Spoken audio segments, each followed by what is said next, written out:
नमस्कार दोस्तों, मेरा लक्ष्य है आप लोग को जगाना। एक कैंडिडेट प्रत्येक एग्जाम को क्वालिफाई कर रहा है और एक वो कैंडिडेट है जिससे कोई भी एग्जाम नहीं निकल रहा है। दोस्तों, ना एग्जाम निकलने का वजह क्या है और जो एग्जाम निकाल रहा है यानी कि रिजल्ट के पीछे रिजल्ट दे रहा है उसके पीछे का वजह क्या है, आप उसे पढ़ते नहीं हैं। जो कैंडिडेट सिलेक्टेड है या सिलेक्ट हो रहे हैं, प्रत्येक एग्जाम का वो रिजल्ट दे रहा है, आप उसे पढ़ते नहीं हैं। आप उस व्यक्ति को पढ़ो, उस व्यक्ति को समझने का कोशिश करो, उस व्यक्ति को जानने का कोशिश करो, तभी जाकर के आपको अपना कामयाबी हाथ लगेगा। दोस्तों, हम हमेशा आपको टारगेट यही करते आ रहे हैं कि कैसे आप अपना एक अच्छा स्कोर करना है। कैसे कोई भी एग्जाम जब आप देते हैं तो वहां पर जो आपका नंबर कम हो जाता है, इसके वजह से आपका रिजल्ट नहीं हो पाता है, उसको कैसे अपग्रेड करना है, कैसे उसको हाई स्कोर तक ले जाना है। दोस्तों, एक वही कैंडिडेट है जो लूसेंट को पढ़ के एनटीपीसी का सारे रिजल्ट दे रहा है, वो दरोगा भी निकाल रहा है, समझ रहे ना। एक वो कैंडिडेट है जो लूसेंट को पढ़ के ना जाने कितने रिजल्ट दे चुके हैं, और आप हैं जिसके नजर में कोई भी बुक अच्छी नहीं है। आपके माइंड में हमेशा यही चलते रहता है कि कौन सा बुक पढ़ूं ताकि मेरा रिजल्ट हो जाए। कोई एक बुक का नाम बता दीजिए ताकि रिजल्ट हो जाए। दोस्तों, हम हमेशा आपको यही बोलते आ रहे हैं कि ऐसा नहीं होता है। अगर ऐसा होता ही तो इतना दिन से जो कैंडिडेट तैयारी कर रहे हैं वो क्यों करता, वो भी तो आप ही की तरह सोचता ना कि यही बुक पढ़ने से मेरा रिजल्ट हो जाएगा। इसीलिए बोलते हैं आप थ्योरी पढ़ो। जो हम आपको पढ़ा रहे हैं, देखो हम जो आपको पढ़ा रहे हैं कहां से पढ़ा रहे हैं, लूसेंट से पढ़ा रहे हैं। अभी जो आपका हम फिजिक्स का क्लास दे रहे हैं वो लूसेंट से है। लूसेंट को मेरा टारगेट है खत्म करना। जो चीज उसमें लिखा गया है उसको क्लियर करके आप लोग के सामने हम रखते हैं। तो दोस्तों, पढ़ने का तरीका ये होता है कि आप थ्योरी पढ़ो, देन उसके बाद सेट लगाओ। एक वो कैंडिडेट है जो थ्योरी पढ़ना नहीं चाहते हैं, वो चाहते हैं किसी तरह सेट लगाए और सेट में मेरा अच्छा खासा नंबर हो जाए, और वही कैंडिडेट पूछते रहते हैं उस कैंडिडेट से जिसका नंबर अच्छा आता है कि कैसे पढ़े भैया, कहाँ से पढ़ते हैं जो इतना नंबर आता है। तो दोस्तों, यही चीज हम आपको चिल्ला के यहाँ पे बोलते रहते हैं। बबुआ रे, सेट मत लगाओ, पहले आप थ्योरी पढ़ो, क्लियर करो, उसके बाद सेट लगाओ। क्योंकि थ्योरी पढ़ेंगे तभी तो आपका नॉलेज बढ़ेगा, तभी तो आप सेट पे जाकर के अच्छा खासा स्कोर करेंगे। इसीलिए पहले थ्योरी पढ़ो, उसके बाद सेट लगाओ, देन देखो उसके बाद आपका रिजल्ट क्या होता है। ठीक है, तो दोस्तों आइए आज का क्लास देखते हैं। ठीक है ना। देखो, आप लोग को जगाना बहुत जरूरी है। आप लोग अभी तक जगे नहीं है, और वो कैंडिडेट जो जगे नहीं है उसका रिजल्ट आज तक किसी भी हिस्से में यानी किसी भी एग्जाम में नहीं हुआ है। जो जगे हुए हैं उसका रिजल्ट भी हो रहा है और वो अच्छा खासा स्कोर भी कर रहा है। ठीक है ना। तो दोस्तों, हम लोग आज फिर से फिजिक्स को पढ़ेंगे, ठीक ना। लेकिन उससे पहले आपके सामने दो न्यूमेरिकल हम रख रहे हैं जो कि हम थ्योरी पढ़ा चुके हैं, और मैं ये न्यूमेरिकल आप लोग के ऊपर छोड़ दूंगा, और नेक्स्ट वीडियो में जब आऊंगा तो फिर इस न्यूमेरिकल को एक बार हम देख लेंगे। लेकिन मैं कोशिश करूंगा आप लोग इसका रिजल्ट, इसका आंसर जो है वो आप लोग सही देंगे। ठीक है ना। हम आपको बता दे रहे हैं क्या है क्वेश्चन। ठीक है, कह रहा है एक व्यक्ति पॉइंट ए से भागना शुरू करता है। एक व्यक्ति पॉइंट ए से भागना शुरू किया और पॉइंट बी पर चला गया। एक व्यक्ति है, कहता है एक व्यक्ति है वो पॉइंट ए से यानी कि इस जगह से भागकर इस जगह पे आ गया, यानी बी पे आ गया। ठीक है, जो कि 15 किलोमीटर है, यानी कि पॉइंट ए से जो बी तक गया वो जो डिस्टेंस कवर किया वो 15 किलोमीटर किया। तो कहता है क्या कितना दूरी तय किया। इसमें एक लाइन और जोड़ देना है, ये क्वेश्चन अधूरा हो गया है, थोड़ा अधूरा नहीं बोल सकते हैं, लेकिन इसमें थोड़ा एक लाइन और जोड़ना है। कह रहे एक व्यक्ति पॉइंट ए से भागना शुरू किया और पॉइंट बी पर चला गया जो कि 15 किलोमीटर है। पुनः यहां पर लिखेंगे पुनः बी से भागकर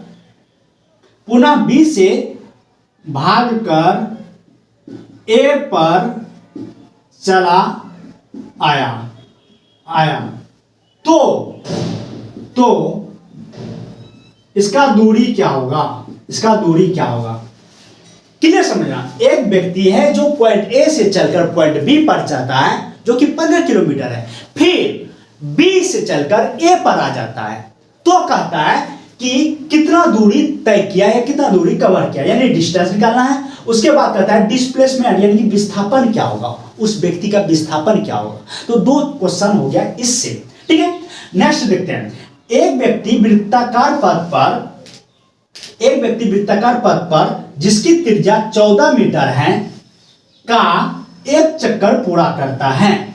एक व्यक्ति है जो वृत्ताकार पथ पर जिसकी त्रिज्या दे रखा है 14 मीटर, एक चक्कर पूरा करती है, एक चक्कर यानी 1 राउंड। तो कहता है डिस्टेंस क्या होगा, यानी कितनी दूरी तय किया, ठीक ना। उसके बाद डिस्प्लेसमेंट क्या होगा, यानी उसका विस्थापन क्या होगा, जो कि ये एग्जांपल के बेसिस पर हम आपको थ्योरी जब पढ़ा रहे थे उस टाइम समझाए थे। तो कोशिश करना दोस्तों, इसका जो जवाब देंगे आप सही देंगे, ठीक है। तो चलिए आगे बढ़ते हैं, हम लोग आज का सवाल देखते हैं। दोस्तों आज का जो है वो है त्वरण पढ़ना है, हमको त्वरण यानी एक्सीलरेशन।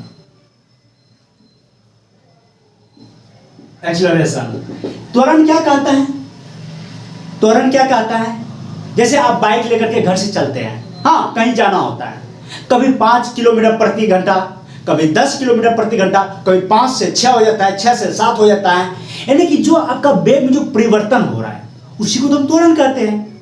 वेग में जो परिवर्तन हो रहा है, उस वेग में परिवर्तन होने में कुछ ना कुछ समय लगा होगा, यानी कि आप पॉइंट ए से पॉइंट बी पर चलते हैं और फिर पॉइंट सी पर चलते हैं। आपकी गाड़ी जो है स्कूटरी या स्कूटर किक मार के आपने स्टार्ट किया, अभी तक हम पॉइंट ए से बी पर जाएंगे तो आपका स्पीड उस समय कम रहेगा।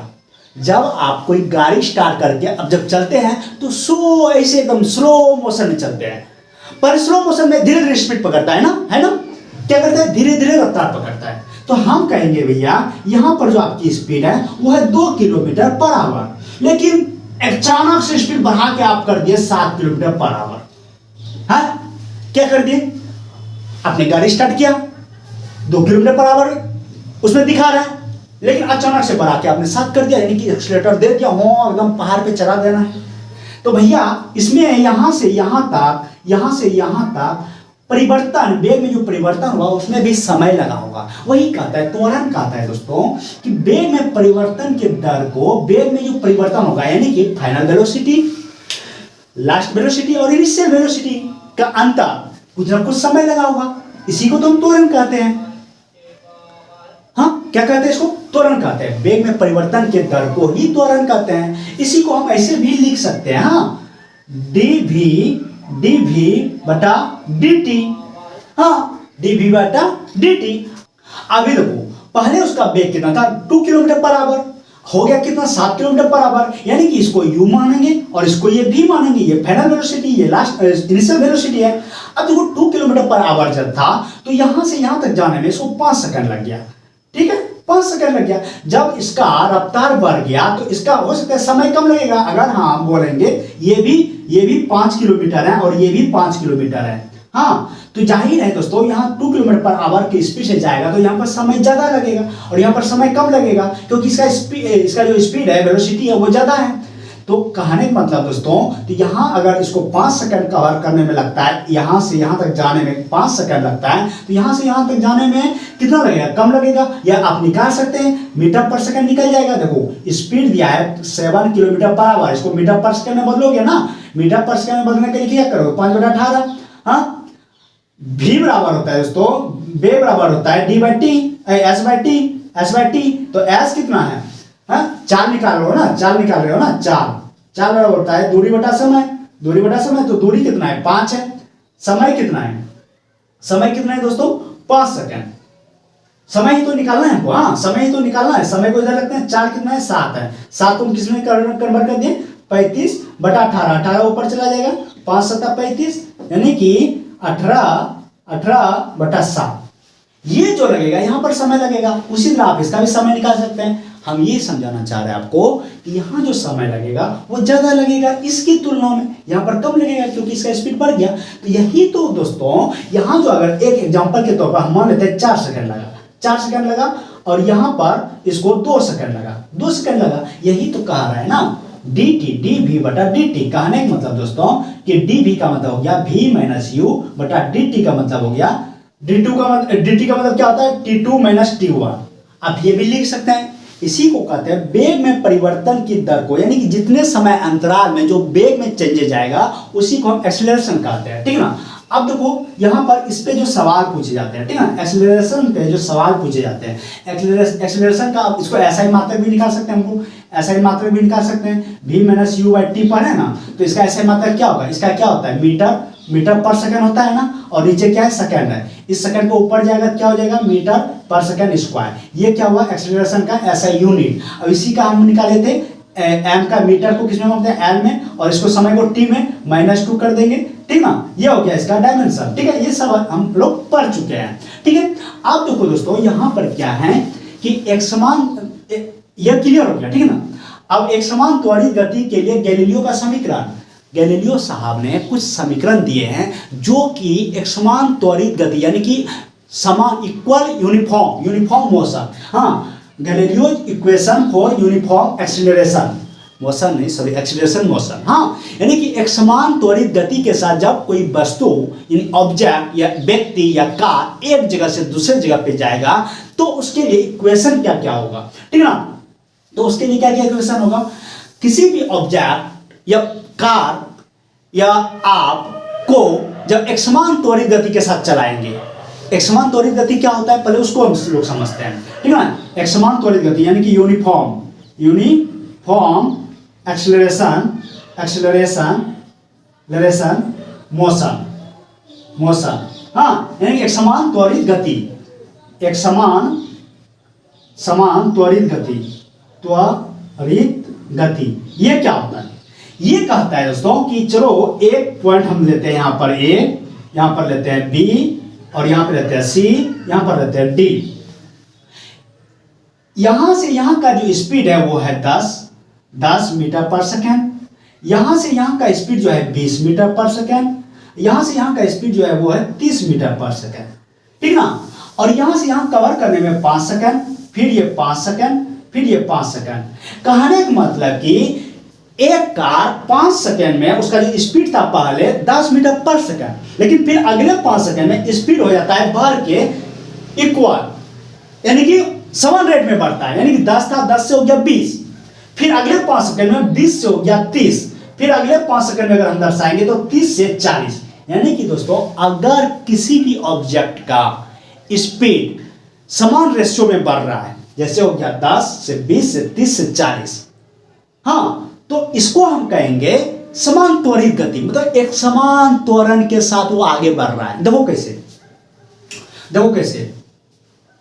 त्वरण बराबर क्या पर है हम, v पर a बराबर v माइनस यू बटा टी, तो v जो है मेरा क्या है 20 है, u क्या है 10 है, t कितना है, a और b का हम निकाल रहे हैं, a और b के बीच का निकाल रहे हैं, a और b, हाँ, तो क्या होगा t कितना है 5 है, देखो घटाओ 20 में 10 जाएगा 10 बटा 5 कितना हो जाएगा 2 मीटर पर सेकंड हो गया।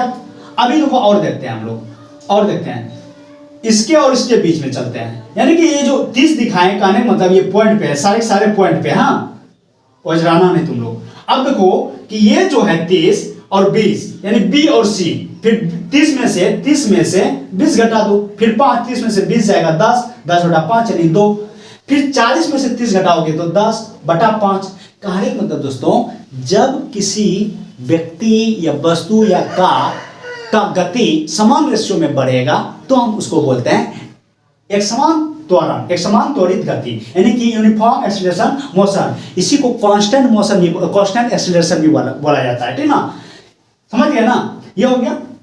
या फिर और समझते, देखो ग्राफ के द्वारा समझते हैं, एक ग्राफ बनाते हैं, हाँ, एक ग्राफ बनाते हैं, ये 0 हो गया, ये x हो गया, ये y हो गया। x एक्सिस पर हमेशा टाइम को दिखाते हैं जो कि सेकंड में होता है, और y एक्सिस पर दोस्तों क्या दिखाएंगे हम, त्वरण क्या कहता है, त्वरण कहता है वेग में परिवर्तन के दर को त्वरण कहता है, यानी कि यहाँ पर हमको क्या दिखाना पड़ेगा, वेग दिखाना पड़ेगा, यानी कि दोस्तों यहाँ पर हमको v दिखाना पड़ेगा जो कि मीटर पर सेकंड होता है, ठीक ना। तो यहाँ पर चलो 5 है, यहाँ पर 10 है, यहाँ पर 15 है, यहाँ पर 20 है, ये क्या है समय, लेकिन स्पीड की बात करेंगे इधर हम 10 20 30 फिर 40, इधर स्पीड की बात करेंगे।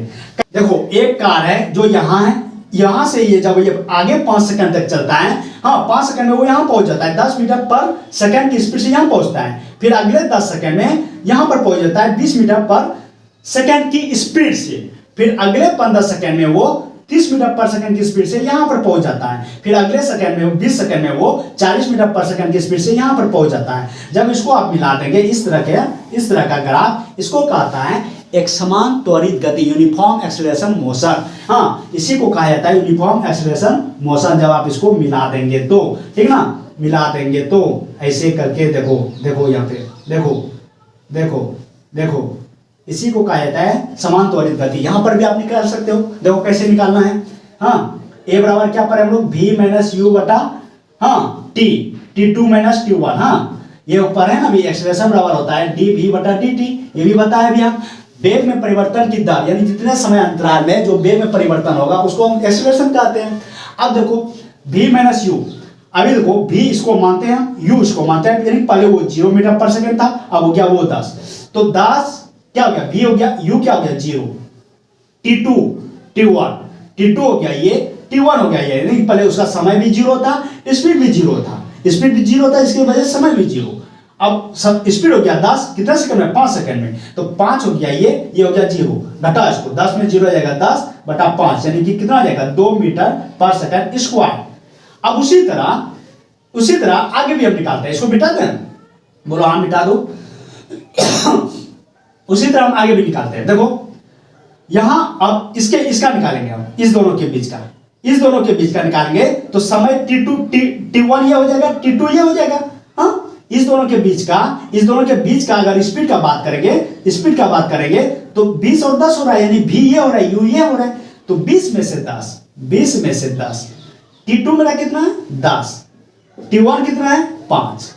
हाँ, यहां कितना जाएगा 10 में 20 में 10 जाएगा 10 में 5 जाएगा 5, तो करके आ जाएगा फिर से 2, यही आ जाएगा। उसी तरह फिर हम इस दोनों के बीच का बात करेंगे कि 10 सेकंड से 15 सेकंड जब समय बढ़ा, उस टाइम उसका स्पीड 20 से 30 हो गया, तो कितना एक्सेलरेशन हुआ, तो वही 2 मीटर पर सेकंड स्क्वायर। इसी को कहा जाता है यूनिफॉर्म एक्सेलरेशन मोशन, यानी कि एक समान त्वरित गति या कांस्टेंट त्वरण। ठीक है, ये क्लियर होगा।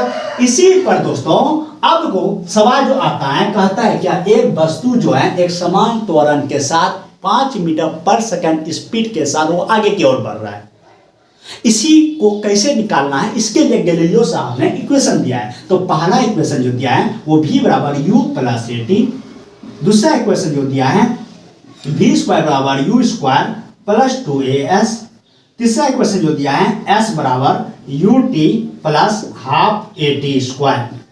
अभी देखो, अब ये मत कहना कि ये इक्वेशन कैसे होता है, ये कैसे होता है, इसके लिए चले जाओ आप 9 और 10 में, वहां पे फॉर्मूला को प्रूव किया जाता है, ठीक ना, तो आपको जाने की जरूरत नहीं है। इसी को कहा जाता है हाँ गैलीलियो का इक्वेशन, जो कि एक समान त्वरण पर लागू होता है। एक समान त्वरण क्या होता है, क्लियर है, उस पर ये लागू होगा। जब कोई ऑब्जेक्ट एक समान त्वरण के साथ आगे बढ़ेगा तब उस पर ये लागू होता है। v बराबर u plus at, v square बराबर u square plus 2s, s बराबर ut plus half at square. अब आइए इस पे हम लोग एक सवाल देखते हैं, ठीक है, जिसमें v क्या है, प्रारंभिक वेग है, हाँ इनिशियल वेलोसिटी हम लिख के रखे हैं।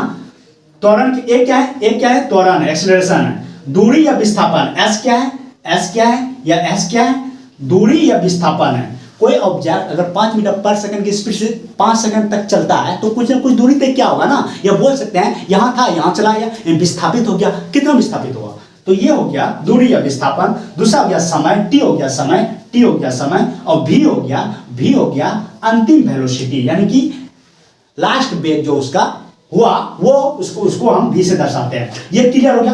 अब आइए इस पे जो सवाल पूछा जाता है, ठीक है, अब इसको मिटाएं। दोस्तों अभी हम लोग इस इक्वेशन पर 1-2 को न्यूमेरिकल देखेंगे, ताकि जो एग्जाम में पूछा जाता है आप वहां पर उसको बना सकें, ठीक ना। तो एक कार जो कि 5 सेकंड में, ठीक ना, ध्यान रखना, 5 सेकंड में, हाँ, एक कार जिसकी स्पीड 5 सेकंड में 72 किलोमीटर प्रति घंटा, 36 किलोमीटर प्रति घंटा से 72 किलोमीटर प्रति घंटा हो जाती है, तो उसका एक्सेलरेशन क्या होगा और फिर डिस्प्लेसमेंट क्या होगा, जिसको एस से डिनोट किए थे। एक कार जो कि 5 सेकंड में या जिसकी स्पीड 5 सेकंड में 36 किलोमीटर पर आवर से 72 किलोमीटर पर आवर हो जाती है, तो उसका एक्सीलरेशन क्या होगा, डिस्प्लेसमेंट क्या होगा। अब कौन सा फॉर्मूला लगाओगे? हाँ, क्या क्या दिया है यहाँ पे? समय दिया है, यू दिया है, यू दिया है 36 kilometre per hour, kilometre per hour, ठीक है ना। इसको हम मीटर पर सेकंड में बदलेंगे तो 5/18, 18 गुना 36, 5×10 मीटर पर सेकंड, ठीक है। भी दिया है, यानी अंतिम वेग हो गया भी, क्या दिया है 72 किलोमीटर पर आवर, यानी 5/18, 18 चौक 72, यानी कि 20 मीटर पर सेकंड। ये हो गया भी। क्या क्या मिला है हमको? टी मिला है, भी मिला है, यू मिला है, हमसे पूछा है ए और एस, लेकिन एस ज्ञात करने से पहले हमको ए ज्ञात करना पड़ेगा। तो कौन सा फॉर्मूला लगाएंगे? हम पहला इक्वेशन अगर लगाते हैं तो यहां पर देखो वी यू ए टी, हमको वी यू है, टी भी है, ए पूछा है। अगर हम इसको लगाते हैं तो एस हमारे पास नहीं है और ए भी नहीं है, तो एस भी ज्ञात नहीं होगा, ए भी ज्ञात नहीं होगा। इसमें भी एस और ए है जो कि हमसे नहीं होगा। इस सवाल पे इस दोनों इक्वेशन को हम पुट नहीं कर सकते हैं, तो इसको करेंगे। तो क्या दिया है? v बराबर u प्लस ए टी। तो v कितना है मेरा? v मेरा 20 है, u कितना है? 10 है, a कितना है पूछा गया है, समय कितना है? 5 है। तो इधर 10 में 20 जाएगा, कितना होगा? 10। हाँ, इधर क्या बचे? a और ये 5, 5 से कटेगा तो 2, यानी a बराबर क्या निकलेगा? 2 मीटर पर सेकेंड स्क्वायर। ये जो निकला क्या निकला? एक्सीलरेशन निकला।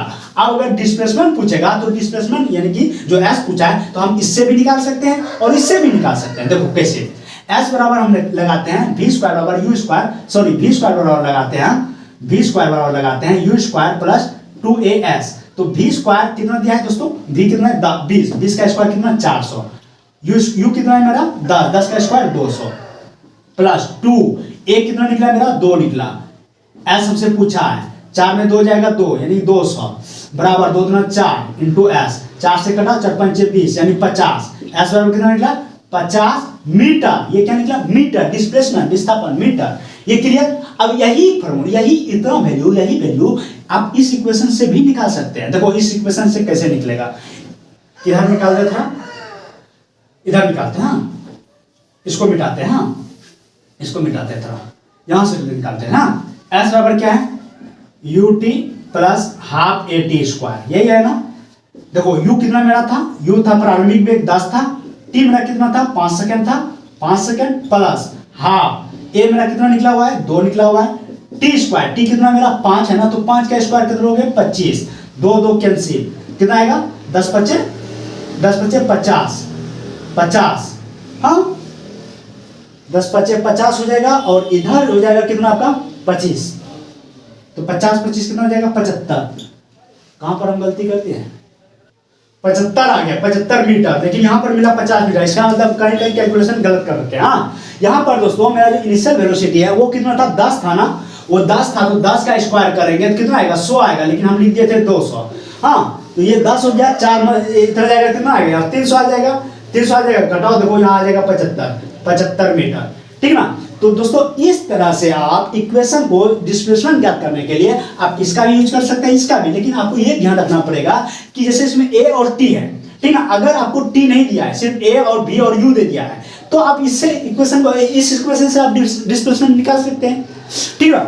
आइए एक क्वेश्चन और देखते हैं, ठीक है ना। बोलता है एक कार जो कि विरामावस्था में है, एक कार, हाँ कार जो कि विरामावस्था में है, यानी कि रेस्ट में है, विरामावस्था में है, हाँ यानी कि रेस्ट में है, हाँ जिसकी स्पीड यानी 5 सेकंड में हाँ 20 किलोमीटर या 20 किलोमीटर पर आवर हो जाती है, 20 किलोमीटर पर आवर हो जाती है, ठीक है। तो एक्सीलरेशन क्या होगा और डिस्प्लेसमेंट क्या होगा? एक कार जो कि विरामावस्था में है, हाँ जिसकी स्पीड 5 सेकंड में 20 किलोमीटर पर आवर हो जाती है, तो एक्सीलरेशन क्या होगा? क्या निकालेंगे, क्या करेंगे? एक्सीलरेशन क्या करेंगे? क्या करेंगे? v बराबर u प्लस ए टी। लेकिन यहां पर देखो क्या आपको v दिया है, इस 20 किलोमीटर पर आवर हो जाती है, यानी कि v दिया है इतना, इसको हम मीटर पर सेकंड में कन्वर्ट करेंगे तो इतना हो जाएगा 100/18 इतना हो जाएगा। लेकिन u का बात करें तो दोस्तों एक कार विरामावस्था में है, यानी u जो है वो 0 है, ठीक ना। अभी देखो समय कितना दिया है? 5 सेकंड दिया है, 5 सेकंड दिया है, तो आप बना सकते हो ना, यू तो मेरा जीरो है, जीरो हो जाएगा, जीरो हम नहीं लिखते हैं, यानी क्या हो जाएगा, v बराबर 80 हो जाएगा। हाँ, v हमसे पूछ रहा है ना, v हमको दे चुका है ना 100/18, 100/18। ए हमसे पूछ रहा है ना, t कितना दिया है 5 सेकेंड, हो गया 5 से इसको घटा लो 20, तो ए बराबर कितना हो गया दोस्तों, ए बराबर हो जाएगा 20/18 मीटर पर सेकेंड स्क्वायर, ठीक ना। अब क्या पूछ रहा है, उसके बाद एक्सेलरेशन डिस्प्लेसमेंट एस पूछ रहा है, तो एस बराबर आप ये फॉर्मूला लगा लो, हाँ, v स्क्वायर बराबर you square plus 2as। You तो मेरा जीरो है, तो v मेरा कितना निकला है, v मेरा कितना है 100/18, 100 का स्क्वायर करोगे तो कितना आएगा 100 पर 4 जीरो, 18 का स्क्वायर करोगे कितना आएगा 8 64, हाँ कितना हो जाएगा 324 हो जाएगा। हाँ, ये हो गया इतना। अब देखो इधर क्या बचा है, इधर क्या बचा है मेरा, ये तो जीरो है मेरा, प्रारंभिक वेग क्या है जीरो, तो नहीं लिखते इसको 2। ए कितना है निकला दोस्तों, ए निकला मेरा 20/18, 20/18 इंटू एस हो गया। अब देखो 18 से इसको कटाओगे तो कितना आएगा 18 आएगा, 2 से इसको कटाओगे, 2 से मत कटाओ भी, जीरो कटा दो इसका एक, 2 से इसको कटा लो, 2 पंचे 10, इतना आ जाएगा, ठीक है। फिर 2 से कटा लो इसको, इतना आ जाएगा, ये हो गया। तो कितना हो गया, एस क्या मिला हमको 250/18, ये जो निकला क्या निकला मेरा मीटर, ये जो निकला मेरा विस्थापन निकला। इस तरह से आपको आना चाहिए इक्वेशन को, जो आपका सवाल पूछा जाता है इक्वेशन पर वो आपको बनाने आना चाहिए। यही तो आपका न्यूमेरिकल है, यही तो आपको एग्जाम में पूछा जाता है, इसी को तो क्रैक करना है, तभी तो आपका एग्जाम क्रैक होगा। एक न्यूमेरिकल आप लोग के लिए छोड़ते हैं जिसको आपको बना करके देना है, ठीक है ना। एक कार जो कि विरामावस्था में है, विरामावस्था में है 20 मीटर पर सेकेंड स्क्वायर से 20 मीटर पर सेकेंड स्क्वायर से, हाँ 200 मीटर की दूरी तय करती है। हाँ, 20 मीटर पर सेकेंड स्क्वायर से 5 सेकेंड में 200 मीटर की दूरी तय करती है, तो अंतिम वेग क्या होगा, अंतिम वेग क्या होगा, यानी कि लास्ट वेलोसिटी क्या होगा, ये ज्ञात करना है। कह रहे एक कार जो कि विरामावस्था में है 20 मीटर पर सेकेंड स्क्वायर से, हाँ 20 मीटर पर सेकेंड स्क्वायर से 5 सेकेंड में 200 मीटर की दूरी तय करती है, तो उसका अंतिम वेग क्या होगा। तो दोस्तों ये हुआ आप लोग के मगज का, दिमाग का नस जगाने वाली जो दवा थी वो आज हम आप लोग के सामने पेश किया। और अगर इस पर आप 100% वर्क करेंगे, सही से काम करेंगे दोस्तों, यकीन मानो आपका प्रिपरेशन बहुत अच्छा हो जाएगा। आपको जो डर लग रहा है, आप जो ये क्वेश्चन करते रहते हैं कहाँ से पढ़े क्या पढ़े, ये चीज़ धीरे धीरे खत्म हो जाएगा। तो दोस्तों हमें भरोसा है, हमें उम्मीद है आप पे कि आप 100% काम करेंगे और जो क्वेश्चन आप लोग को छोड़े हैं आपके लिए, वो उसको आप सॉल्व करके हमें देंगे। ठीक है दोस्तों, तो मिलते हैं नेक्स्ट वीडियो में। वीडियो को जरूर शेयर कीजिएगा, लाइक करना मत भूलिएगा और चैनल को पहली बार विजिट करें तो सब्सक्राइब भी जरूर करिएगा। मिलते हैं नेक्स्ट वीडियो में, तब तक के लिए जय हिंद।